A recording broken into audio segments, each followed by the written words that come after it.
تو ڈاکٹر وقار مسعود کی ضرورت پڑ گئی ہے اور انہیں منسٹر آف اسٹیٹ کا درجہ دے کے معاون خصوصی برائے ریونیو بنا دیا کہ 2.25 سال میں ریونیو اکٹھے نہیں کر سکی پی ٹی آئی جو دعوے تھے، اور اب جو ٹارگٹ اچیو کرنے کے پہلے سمائی کے دعوے ہو رہے ہیں، بھائی آپ نے ٹارگٹ اتنا لو رکھا ہے کہ اس کو کر لیا، یہ نہیں ہے، آپ نے تو کہا تھا میں ڈبل ٹرپل کروں گا، آپ تو نواز شریف کے دور سے بھی نیچے چلے گئے، آپ کیسے کریں گے؟ ریونیوز کو آپ کو لانا پڑا نا وہی اسحاق ڈار کا فارمولا، اب آپ آگے کیسے کریں گے کہ جی اسحاق ڈار کا سیکٹری فائنانس تو آپ کا کام کر سکتا ہے، تو پھر حفیظ شیخ صاحب کیا چورن بیچ رہے ہیں یہاں بیٹھ کے؟ وہ کس قسم کا کام کر رہے ہیں؟ آپ نے ڈالر میں ہماری پوری قوم کی مت مار دی، قرضے بڑھا دیے آپ نے، اور ہم سے کہتے ہیں کہ جی وہ ہم نے نا وہ ختم کر دیا خسارہ بڑا $20 بلین، بھائی میری تو ہر چیز آپ نے مہنگی کر دی، قرضے آپ نے بڑھا دیے، تو کس جگہ ہم آپ کو مانے کہ آپ ٹھیک کر رہے ہیں؟ ٹھیک ہے جی ایاز صاحب۔ اچھا یہ دلچسپ بات ہے کہ کراچی کا ظاہر بہت برا حال کیا گیا ہے، لیکن اس میں صرف پیپلز پارٹی ذمہ دار نہیں ہے، most of the time M Q M ظاہر اتحادی رہی ہے حکومتوں کے ساتھ اور اپنا شیئر لیتی رہی ہے، اور پھر ویسے بھی چندہ بھی اس میں بھی بڑی خود کفیل تھی، اتنا چندہ اکٹھا کر لیا کرتی تھی، لیکن وہ سارا پتہ چلا کہ وہ لنڈن چلا جاتا تھا، یہاں تو رہتا ہی کچھ نہیں تھا، تو وہ کراچی کو نچوڑ کے اس کا بیڑا غرق کر دیا، اور یہ دونوں ذمہ دار ہیں اس کے۔ اب ظاہر ہے اب جب بلدیاتی الیکشن آ رہے ہیں وہ اور ان کی حکومت نہیں رہی ایم کیو ایم کی، تو پھر یہ آدھا تمہارا آدھا ہمارا کا وہ نعرہ تو لگے گا، یہ مطلب اس طرح بالکل ایسے ہی ہے کہ کل کو نواز شریف صاحب کا اسٹرانگ ہولڈ ہے لاہور میں اور وہ کہتے ہیں لاہور کو الگ صوبہ بنا دیں، تو اسی طرح کی صورتحال ہے۔ وہ بات عامر کی ٹھیک ہے، اگر بنانے انتظامی بنیادوں پہ بالکل ضرورت رہتی ہے، انڈیا میں بے شمار صوبے بن گئے نا تقسیم کے بعد، تو یہاں کیوں نہیں بن سکتے؟ لیکن اس طرح سے نہیں، یہ جو فراڈ کر کے یہ بہروپی ہیں، بس آپ کو مجھے چکر دے رہے ہیں، اور ہمیں ظاہر ہے اس پہ بات بھی کرنا پڑتا ہے۔ جی الیاس صاحب۔ دیکھیں یہ صوبے آدھا تمہارا، یہ سارے سیاسی نعرے ہیں، اس میں عوام کو اسی طرح بتاتے ہیں کہ جی ان کے حق کے لیے لڑ رہے ہیں، اس طرح یہ باتیں ماضی میں بھی اس طرح کر کے اپنے ووٹ لینے کے چکر میں لوگوں کی ہمدردیاں حاصل کرنے کے لیے کی جاتی رہی، لیکن یہ کوئی طریقہ کار نہیں ہے، انتظامی بنیاد پر ہونے چاہیے، صوبے بننے چاہیے، لیکن یہ اس طرح کر کے تو جی لسانیت کی بنیاد پر، برادری کی بنیاد پر یہ اس طرح ملک میں اس طرح تقسیم کر کے یہ فائدہ حاصل کچھ نہیں کریں گے، ملک کو نقصان ہوگا۔ ان کو چاہیے سوچ سمجھ کے جو بھی بات تقریر کریں نا اس وقت سوچ سمجھ کے کریں، نہ کہ صرف اپنے الیکشن میں ووٹ حاصل کرنے کے لیے، اپنے ووٹ بینک بنانے کے لیے کریں گے۔ اب جی کیا کریں سندھ میں، کیا کریں گے؟ ٹکڑے کر کے پہلے بارشوں میں دیکھیں کیا حال ہوا ہے، اپنی غلطیاں مانتا نہیں کوئی، سارے اس کو بھول گئے بارشوں کا۔ اب ڈیولپمنٹ کا کام سٹارٹ کیا جائے، فیڈرل گورنمنٹ کو چاہیے کہ کام سٹارٹ کریں، لوگوں کی توجہ دیں، لوگ جو اصل مسائل کا شکار ہیں ان کے لیے کام ہونا چاہیے سندھ میں، بالکل صحیح، وہ تو کہ کوئی کرتا نہیں ہے، یہ جلسوں میں ان کو بلا کے بس سبز باغ دکھا کے پھر نکل جاتے ہیں، پھر غائب، پھر کوئی نہیں آتا۔ جی لطیف چودھری صاحب۔ میرا یہ خیال ہے اس معاملے میں، میرا ایک سلسلہ ہے کہ جناب آصف علی زرداری صاحب نے جو گڑھا سینٹرل پنجاب کی پولیٹیکل پاور کو توڑنے کے لیے شرارت کی تھی، اس کا خمیازہ اب بھگت رہا ہے۔ ایک ایسی چیز جو پہلے کبھی کسی کی زبان پہ آنی مشکل تھی سیاسی لحاظ سے، ایم کیو ایم کا تو خواہش تو شروع سے ہی تھی، لیکن اس کے بارے میں سندھی نیشنلزم اتنا اسٹرانگ تھا کہ وہ بات نہیں ہو سکتی تھی۔ تو یہ اعلیٰ حضرت زرداری صاحب نے عوامی نیشنل پارٹی کے ساتھ مل کے، اور اس وقت نواز شریف اپنی وزارت عظمیٰ کے چکر میں تھے کہ 3 دفعہ میں وزیر اعظم بن جاؤں، اور نارتھ ویسٹ فرنٹیئر پروونس کو خیبر پختونخوا کا نام دے دیا گیا۔ جی اب انہوں نے یہ نہیں سوچا کہ اس صوبے میں سوات ایک آزاد ریاست تھی، چترال ایک آزاد ریاست تھی، ٹھیک، ہند کو بیلٹ کو شامل کیا گیا، وہ کشمیر کا علاقہ تھا، وہ پشتو بیلٹ نہیں تھی، تو آپ نے اس کو وہ ریاست امب تھی وہاں پر، امب، بالکل آپ کی ٹھیک ہے، تو وہاں پہ آپ نے کسی چیز پہ غور نہیں کیا کہ اس کو اسٹریٹجیکلی برٹش گورنمنٹ نے اس کی اسٹریٹجی کو دیکھتے ہوئے وہ رکھا تھا، اور ایک ٹرائبل بیلٹ کے آگے آ کے جہاں جہاں ایجنسی تھی وہاں چھاؤنیاں بنائی ہوئی تھی، میجر صاحب کو اس کا علم ہوگا، تو جو اس نے کام کیا اور ہماری لیڈرشپ کی مینٹیلٹی کو دیکھ لیں. سوری سر, غلطی میری معاف میں کہہ رہا ہوں کورٹ مارشل ہوگا. ہاں میں اسی لیے کہا کہ بریگیڈیئر صاحب, کیونکہ ہم ٹھہرے سویلین کمزور لوگ, اگر غلطی ہوگی تو معاف کر دیجئے گا. اور ہماری جو پنجاب سے قیادت کا دعویٰ کرنے والے وہ شہباز شریف صاحب, وہ پھرتیاں دکھانا, ادھر جانا, سڑکیں بنانا اور چیز ہے. انہوں نے 2 صوبوں کا بیچ میں لچ تل دیا, تو اب سندھ بنائیں, کیوں نہیں تقسیم ہو سکتا؟ پنجاب تقسیم ہو سکتا ہے, سندھ بھی ہو سکتا ہے. آپ کا پوائنٹ آف ویو آ گیا. بریک کی طرف مجھے جانا ہے. سندھ کی ان کا مطالبہ کتنا جائز ہے یا نہیں, رائے جان چکے ہیں. بریک لیتے ہیں, بریک کے بعد ہم واپس آئیں گے, سوال رکھیں گے تفریح مقامات پر گندگی کے ذمہ دار عوام ہے یا گورنمنٹ. رائے لیتے ہیں بریک کے بعد.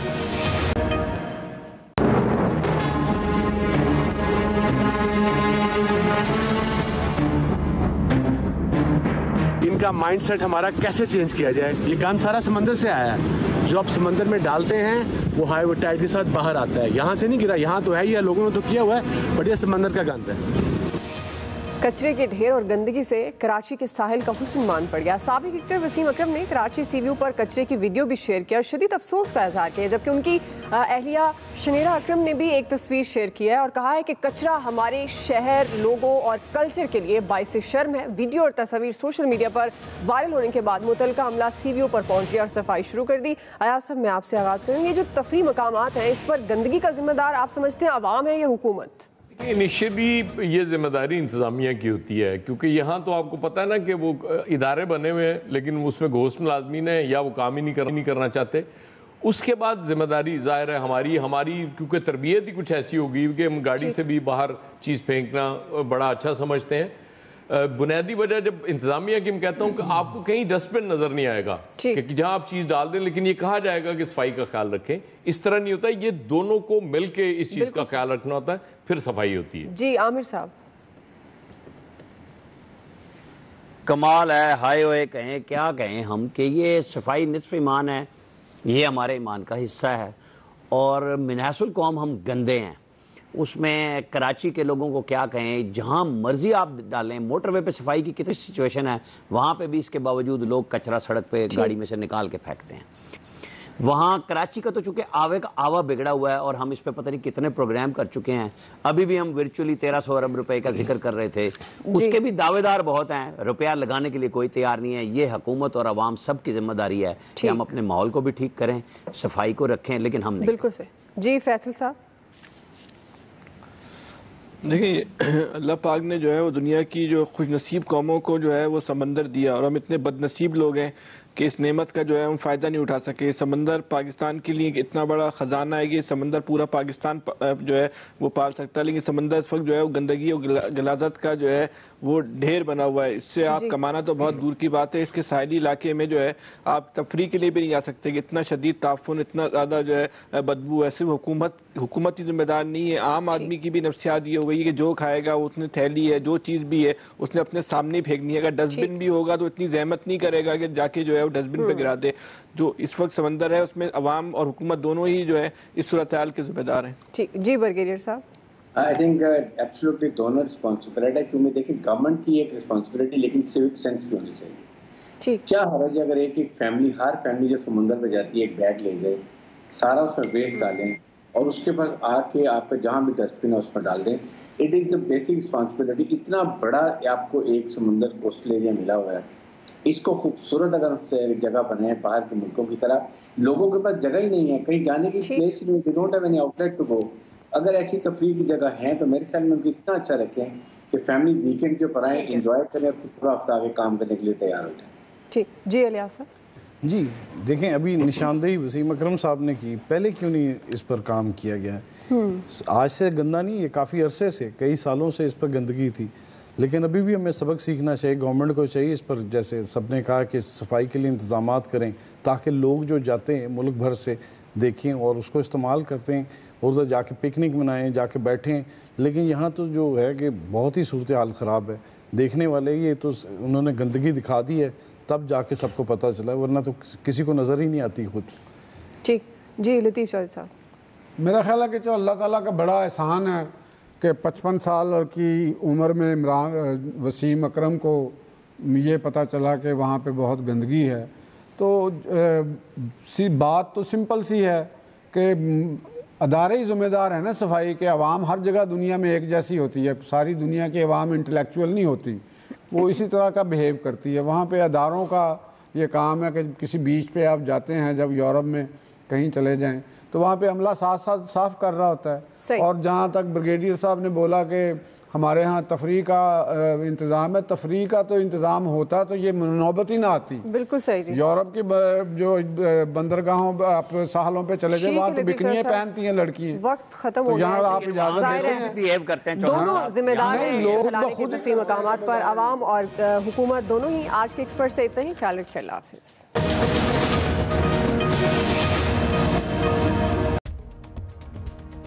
میں ہوں دعا کنور. اپنا پسندیدہ شو دیکھنے کے لیے ہمارا YouTube چینل سبسکرائب کریں اور بر وقت معلومات کے لیے بیل آئیکن پریس کریں.